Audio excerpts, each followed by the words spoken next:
This is the Mother Earth Rag.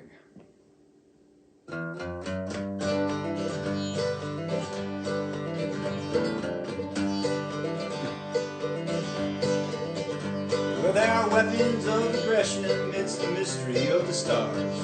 There's planned obsolescence on the moon. There are radioactive scars slashed all across the land. You can Geiger count your son and his son too. Sweet Mother Earth, won't you take me in your arms? Please take me back somewhere closer to the fire.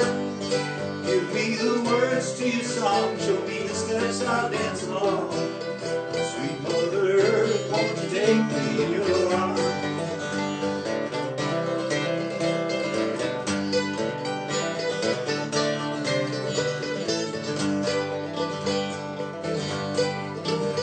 Now the robots in the factories make widgets we don't need.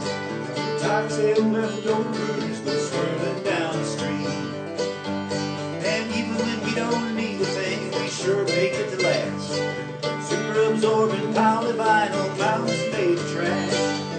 Sweet Mother Earth, won't you take me in your arms? Please take me back somewhere closer to the farm. Give me the words to your song, show me the steps I'll dance along. Sweet Mother Earth, won't you take me in your arms?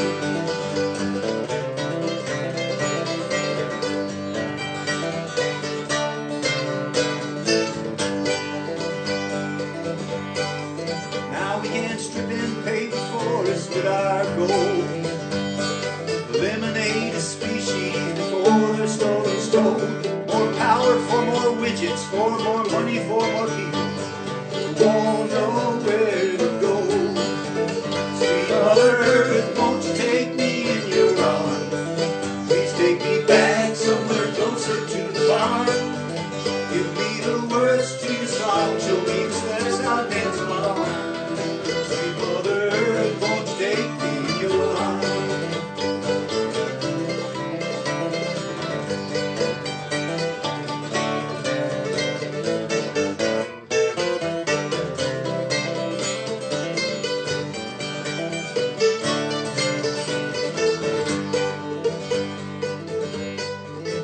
Now they want to dig a hole deep in the ground under my town. They say it's good for business and the wealth will trickle down. The lawyer says it's safe, but my mama says do tell. Why can't we drink the water from our well? Sweet Mother Earth, won't you take me in your arms? Please take me back somewhere closer to the farm. Give me the words to your song, show me the steps I'll dance along. Sweet Mother Earth, won't you take me? Reach on out and take me. Mother Earth, won't you take me in your arms? Happy Earth Day, everybody at CCA. My name is Dominic, if you don't know me, and I'm out here doing a little cleanup and enjoying the snow geese migration at Cayuga Lake, enjoying all that nature has to offer with its intricate details of migration patterns and water patterns and all these things. I'll see if I can give you a view. They're very far. You may be able to hear them if I'm quiet.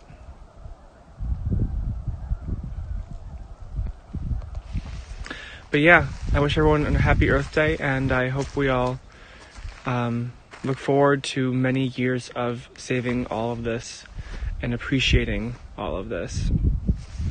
Bye.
Jim Ellis, and I'm going to read a couple poems as part of the celebrating the Cayuga Climate Action, which is really cool.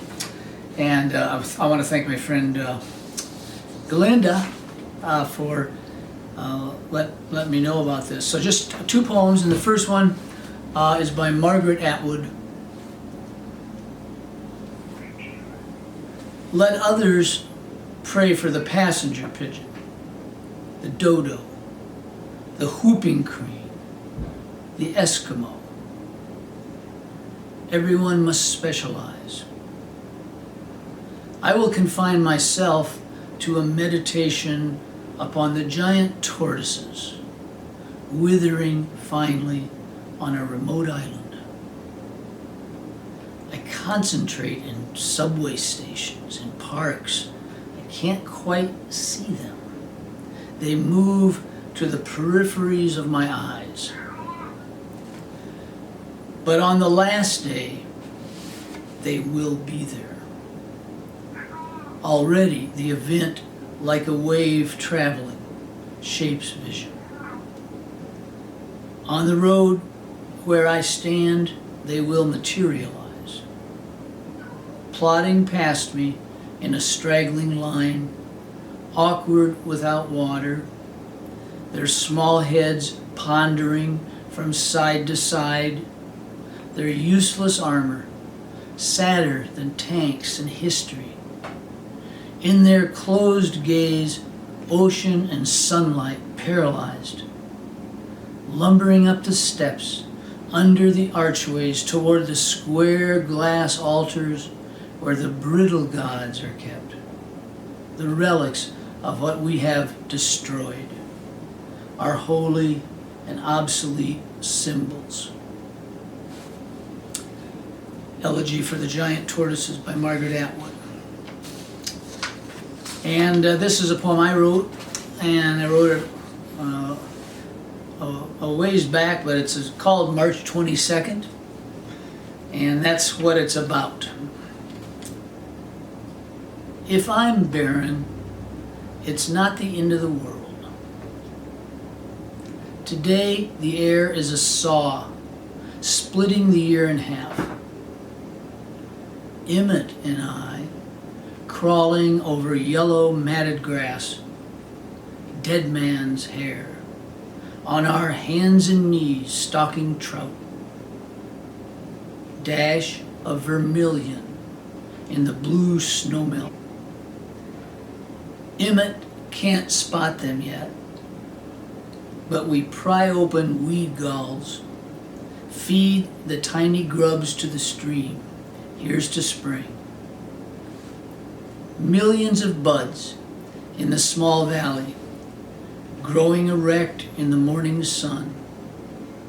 Cells on a marvelous nipple. Blinking its eyes in the light, the crick runs its fingers along sandbars the color of a woman's thigh, nipping at amber gravel. We're on our hands and knees again. What else is spring for? Eating wild onions in the mud. A loose rock, midstream. I teeter. Emmett is thrilled, squirming wildly in my arms to see my boot in the water. So, thank you for putting this on.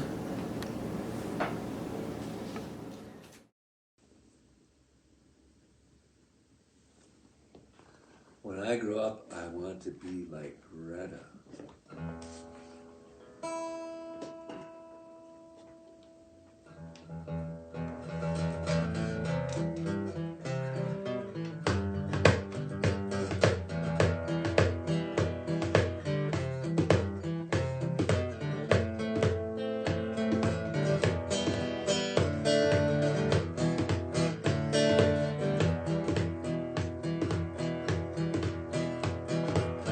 When I was young and they taught me what was right, fire, superiority, and all our foresight. Conquered wildwoods, made cities glass and stone, tamed raging rivers, made the world on our own.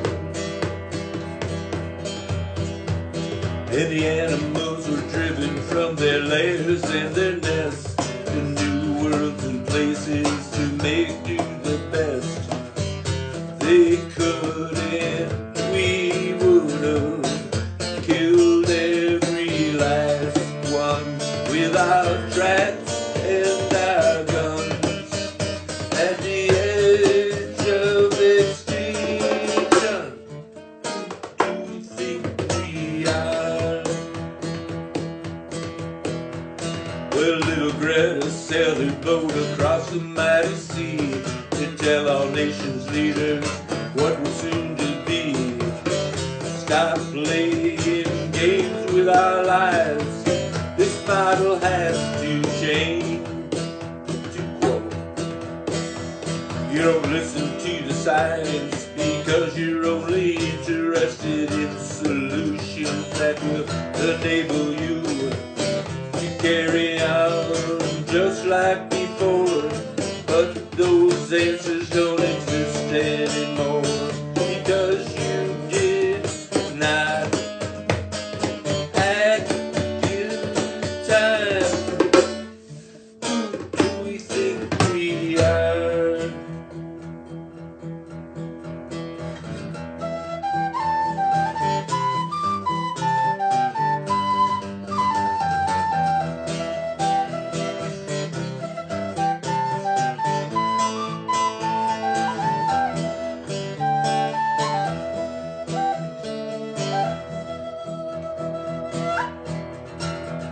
Well, the woods keep getting hotter.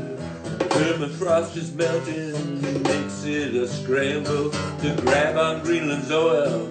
Hurricanes wash ashore, monsoon rains knock at our door. Government denies it evermore when the president pulled out of Paris Accord. While corporations complain, what's up for? Who do we think we are? O is for ocean. Welcome back. Head of the EPA, Scott Pruitt, made waves today when he defended the president's decision to exit the Paris Agreement. Signed in April of 2016, the agreement aims to curb emissions that are contributing to climate change. But Pruitt says the deal is a bad one for business. He wants to put America first. She's got a really high fever. I've never felt her this hot before. Breaking news, or maybe I should say ice-breaking news. The largest iceberg to break off of Antarctica in recent recorded history saw its exit today. What scientists are calling Larsen C was approximately the size of Delaware. It is harboring about 1,155 kilometers of frozen water, enough to fill 460 million Olympic-sized swimming pools, or all of Lake Michigan. Scientists predict that the split could potentially cause an ancient glacier behind it to slowly disintegrate and fall into the sea. The raised water levels from that event alone would put cities like Venice seriously at risk. She's really sick. What do we do? We have to do something. We have to tell someone. We have. So, Mr. Pruitt, is climate change real? Seems like we don't remember the conversation. Do you mean, does climate change? Of course, our climate has gone through warming and cooling periods since the dawn of time. We just happen to be in a warming period right now. So, you do not believe that humans have any responsibility You're whatsoever? putting words into my mouth. Okay, let's say that climate change is a hoax. Shouldn't we still do our best to take care of the environment, take care of the planet, take care of our oceans? I'm not saying you shouldn't try here and there, but people still need to live their lives. They still need to travel. People are always going to go on planes, get in their cars, go on cruises. Everyone is always talking about carbon footprint, but the thing is, CO2 is only a trace gas in the atmosphere, so how could me, reducing a fraction of a percent of my carbon emissions, contribute to something which only accounts for a fraction of a fraction of a fraction of a percent of the whole scheme of things? Humans have a small effect on how the world is naturally changing and evolving.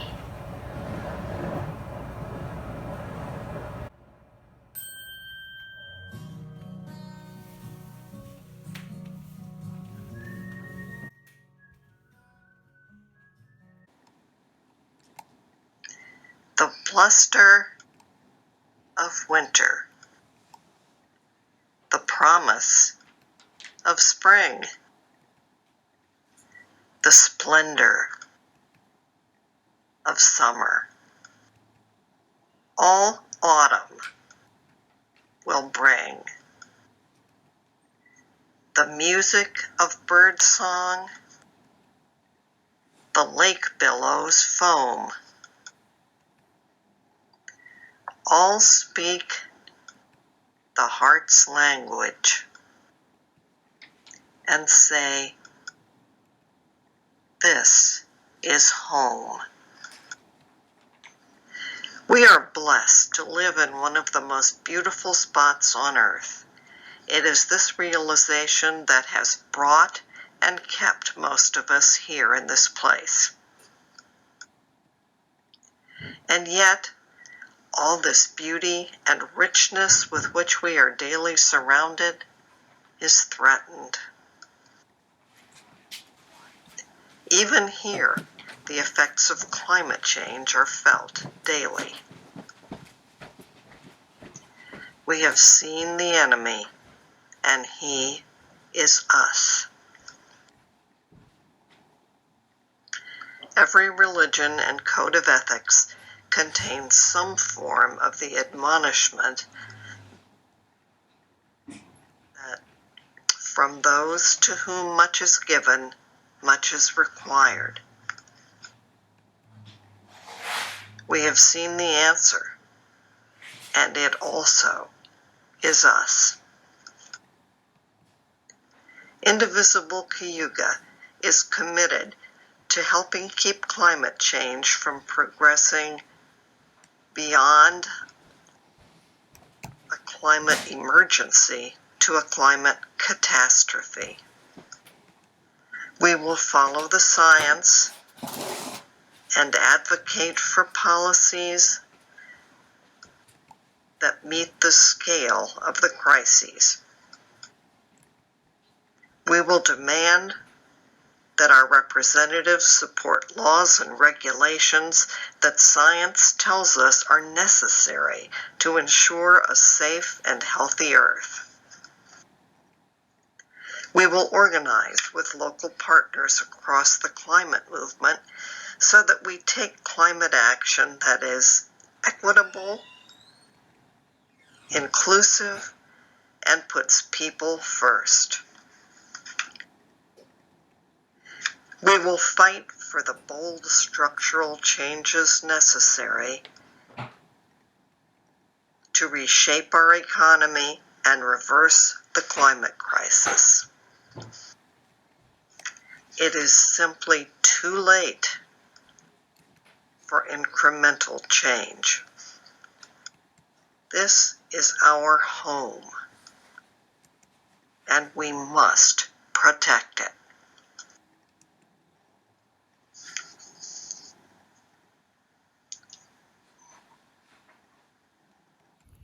Hi everybody, I'm Dave Eckhart. I'm here to celebrate Earth Day at Long Point State Park on the shores of beautiful Cayuga Lake near Aurora, New York. Earth Day 2021 marks the 51st anniversary of this holiday, and this year's theme is Restore Our Earth.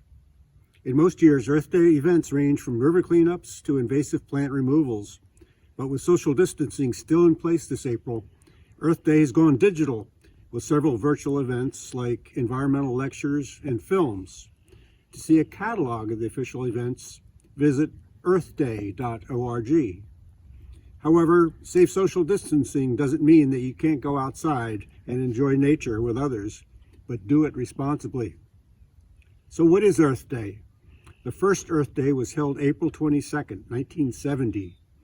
Faced with many serious problems of toxic drinking water, dangerous air pollution, and the multiple effects of pesticides, an impressive 20 million Americans assembled across the country and protested together.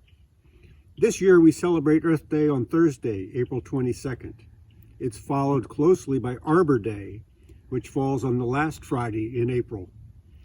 Our connection to nature, to plants, and the land, it's integral to our health and our well-being.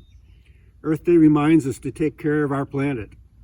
Let's be active and let's celebrate our Earth.